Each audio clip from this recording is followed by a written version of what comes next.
Thank you very much. Good morning. I was glad to hear the Olympics being mentioned in the prayers. Spent the last 2 weeks watching more Olympics than I should have watched, really. But it's pretty amazing to see the various sliding, slipping and gliding and flying through the air that happens in various ways. It's every 4 years that I watch more curling than is good for me. And then I forget all the rules and the tactics and have to catch up again 4 years later. But there's been some amazing feats that have happened throughout the Olympics. The Norwegian cross skier, Klæbo, who's won 6 golds in sprinting and in long distance, is just a clean sweep. And Great Britain themselves have won 2 golds in the skeleton, which is an amazing sport where you travel headfirst 90 miles an hour down ice, experiencing 5G on your body. And one of my favorite things has been listening to the commentary in the skiing and snowboarding halfpipe, big air and so on with Ed Lee and Tim Woolwood on the BBC. Their commentary, they've come up with the most amazing sentences to help describe what has been going on. So for instance, when they've been talking about the number of spins that people have been doing, one of them said, you need the core strength of a silverback gorilla to get those tricks round. Another one they said, regarding riding switch, that's riding skis or snowboard backwards. But they said riding switch is like writing left-handed while wearing chips on your hat and being attacked by seagulls.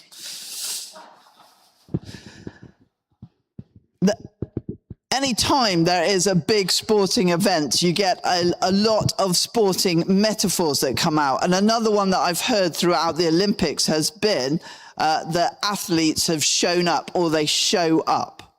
And when a commentator says that an athlete has shown up, it means that they are committed, they are consistent, they are resilient, and they are putting in high effort. But all of those things are things that God actually requires of us. What I'm going to talk to you about today is being a cross-shaped family and being devoted to one another. In Romans 12, verse 10, it says, be devoted to one another in love. In Acts 2:42, it says that the early Christians devoted themselves. And when we are devoted, we are committed, we are consistent, we are resilient, and we put in the effort. We show up. And what I want to talk about this morning is that we are called to be church together. And we are called to each other. We are called to be church together, and we are called to each other. We are called to be devoted to one another, and we are called to show up. So we're called to be church together. As John's gospel draws to a close from John 13 to 20, we see Jesus giving what is called the upper room discourse. Jesus is about to go to the cross. He's about to die, rise again, and ascend into heaven. And he gives his followers a summary of everything they need to know. I'm not going to be with you much longer, Jesus is saying. These are some of the things that you need to know. These are the most important things distilled down. And as he's telling them this, he's washing their feet, which we will remember in a few weeks, Easter time, which is his biggest example of what it means to be a follower, what it means to live in the way of Jesus, a way of self-giving love.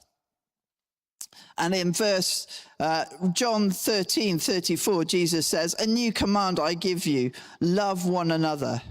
As I have loved you, so you must love one another. By this, everyone will know that you are my disciples if you love one another." And the early followers of Jesus, the early Christians, took this to heart. They literally practiced what Jesus preached.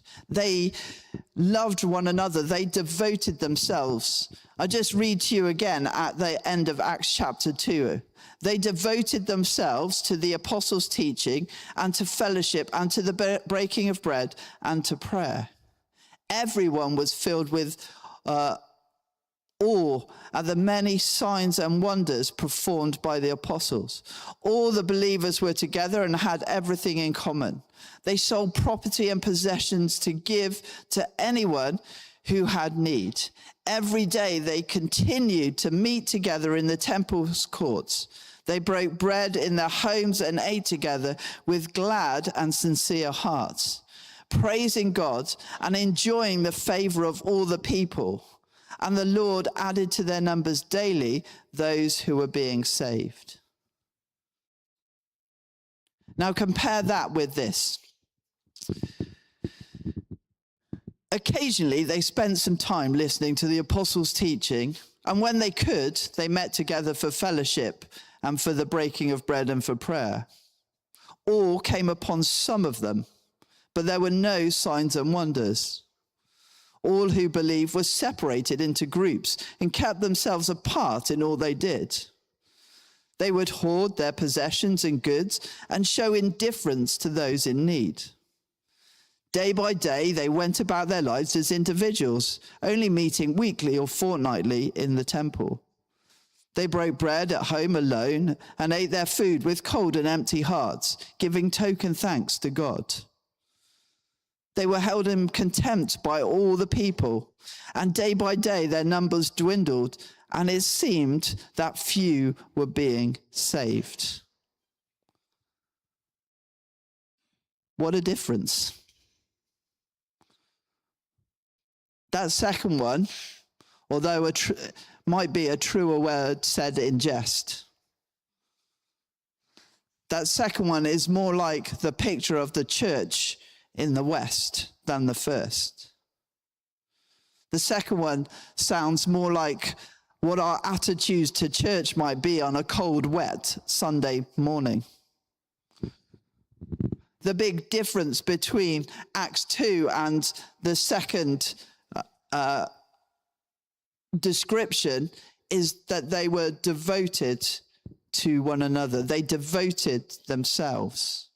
And in Acts 2, we see 4 markers of what they were devoted to. They were devoted to the apostles' teaching, the readings, that's the reading scripture and hearing it unpacked. They were devoted to fellowship. They were devoted to a common life, to being family, to doing life together.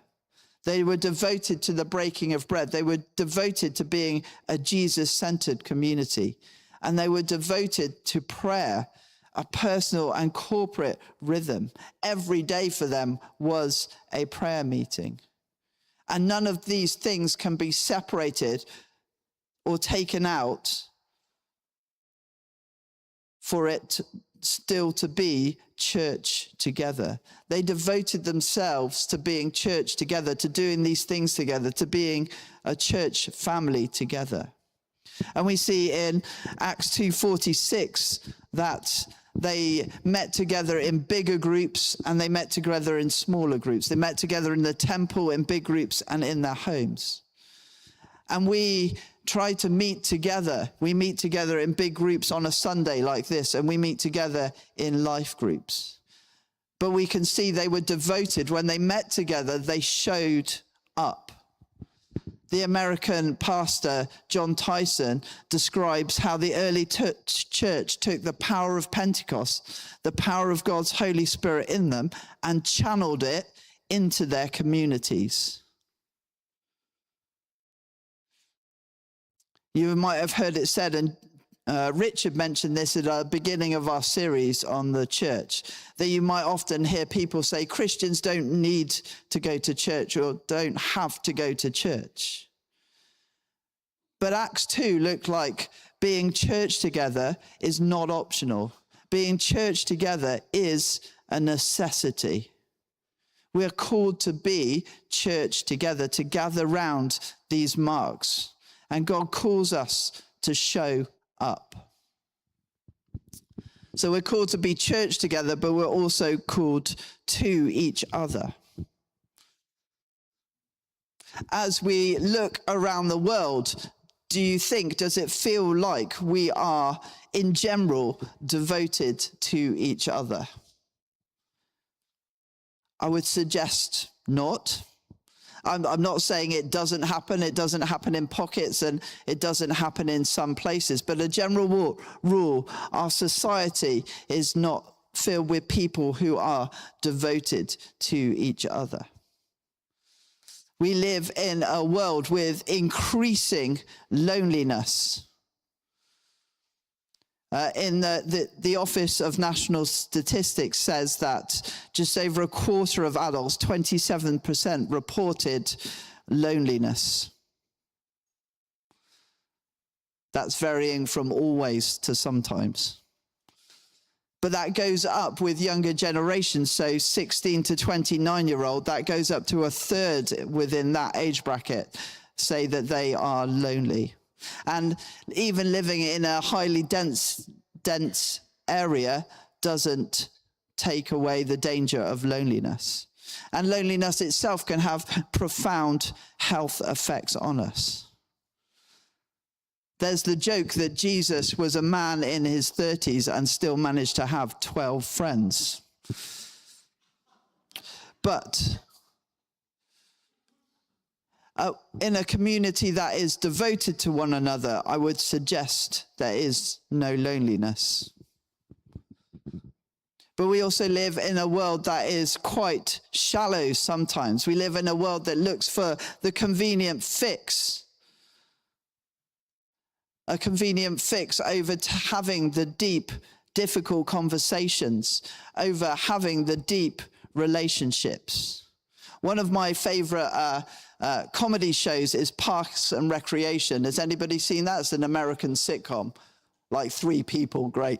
But in that, it's set in Middle America, and it's set in the Park and Recreation department of local government, and there's a really kind of obsessive character called Leslie who's like goes all in with friendships and all in with her job in local government, and she's having difficulty in a relationship, and her boss Ron Swanson, who is not an all-in person, says this to her about her relationship difficulties. He said, "He is a tourist. He vacations in people's lives, takes pictures and puts them in the scrapbook and moves on.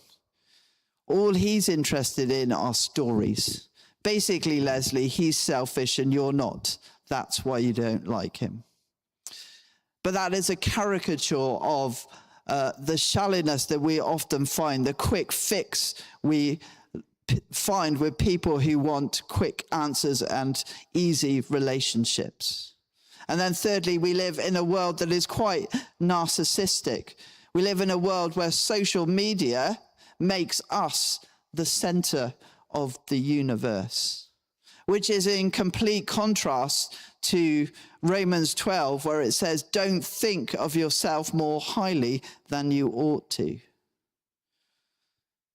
All of these traits show that being devoted to one another doesn't come to us naturally. The sociologist Rodney Stark said, "The growth of the early church is arguably the most remarkable sociological movement in history." And his conclusion is that they did it through love.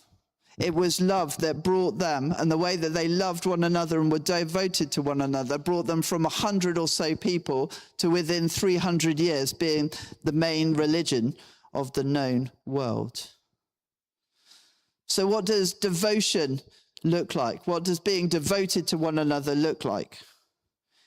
It looks like a regularity, a high frequency.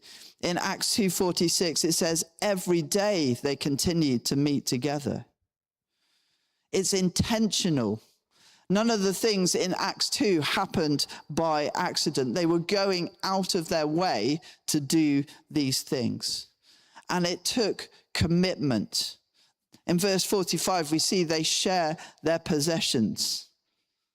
For the early Christians, it's not that they went to church. It was that following Jesus was a way of life. Devotion looks like regularity, intentionality, and commitment. Now, you may know that the New Testament was originally written in Greek. And in Greek, ancient Greek, they have 4 words for love, whereas we have one. We love our food, we love our stuff, and we love people. But one of the words in Greek is agape love. And this is a love that reflects the unconditional sacrificial love of God. John Mark Comer defines it as compassionate commitment to delight in the soul of another and to will that person's good ahead of your own, no matter the cost.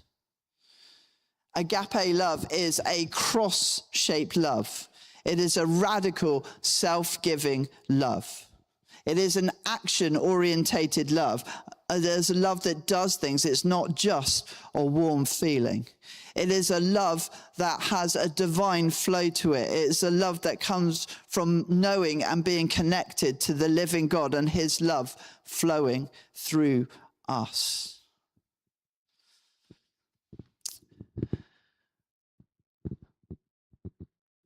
When my wife was pregnant with my middle son, there were some issues around the pregnancy, and it was one of the times I look back and I can say that we experienced, or I think we've always experienced it, but it highlighted to me when we experienced people being devoted to us and experiencing that agape love.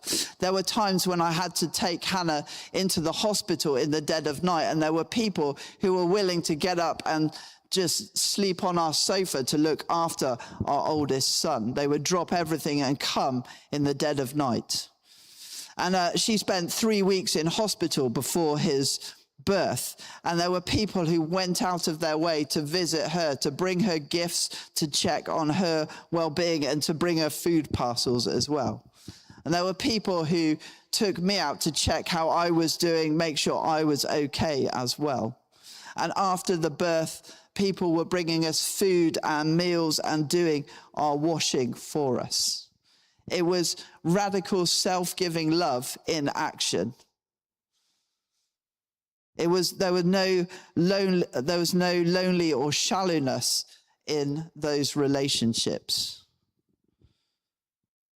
We definitely experienced agape love in that. But we also experience it in day-to-day experiences. I've heard several people tell me how they've described their life group to a group of non-church friends, and their friends saying, I want that in my life. I need that. Having a group of people who meet together regularly and support each other. It should be, as in Romans 10 says, honor one another above yourselves. Or do not think of yourselves more highly than you ought, in verse 3.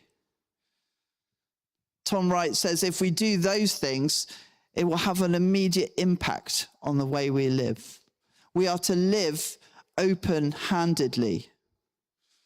Romans 12 talks about gifts that God's Spirit gives us and works through us. We have gifts that we can use for the benefit of others, to bless the church and to reflect Jesus. We're not to keep these gifts to ourselves. We're not to bury them. In fact, Paul says we're to eagerly desire these gifts from God. We're called to live open-handedly, to be devoted to one another, to support one another when in need, and live in harmony together. We're to make room for God to work. And Acts 2 tells us some of the benefits that will happen, that we will see when we are devoted to one another, when we live in this open-handed way, when we live in this agape love way. In verse 43, it talks about presence and awe. when we live devoted to one another, focused on God and others, then we will see God's presence and God working among us. Now, God is with us always, but sometimes he shows up in a very distinct and powerful way. He might speak through people. He might heal through people. He might do other miracles through people. But we are to look out for presence and awe when we're devoted to one another. In verse 6, we see that the early Christians, they had joy. When they met together, they did it joyfully. And in verse 47, they experienced growth. They experienced more people turning to Jesus and experiencing his agape love. Jesus said in John 13, people will know that you're my disciple when you love each other. The disciples exhibited it, and they saw people come to know Jesus as a result of that. So the challenge is, as you look around, who is devoted to you? But the challenge is also, who are you devoted to? Are you allowing yourself into a space where others can be devoted to you? And are you allowing yourself into a space where you can be devoted to others? God calls us to show up. So as we take this idea out, as we take this idea of being devoted to one another out, the challenge is to be super glue and not Velcro. To be super glue and not Velcro. Velcro was invented in the 1940s, but it didn't gain popularity until the 60s when NASA started using it. It's that thing that connects easily, but also pulls apart easily.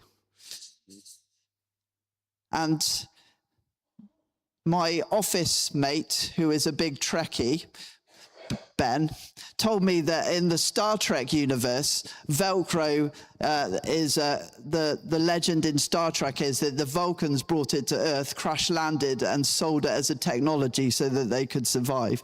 That's probably less true. But I said that to make Ben happy. But when I think of Velcro, the first thing I think of is children's shoes. It's the fastening device we use for those who haven't reached the maturity to tie their laces, says the person with slip-on boots. But we are to be super glue and not Velcro. We are to be super glue rather than Velcro in our relationships with God, with church, and with other Christians. We are to stick for good, even when it's difficult. Stick for the long term, even when it's difficult. God calls us to show up. We are to be inspired and reflect Jesus' commitment to the body of Christ, Jesus' commitment to others. Jesus allowed others to put on him, to be put upon by others.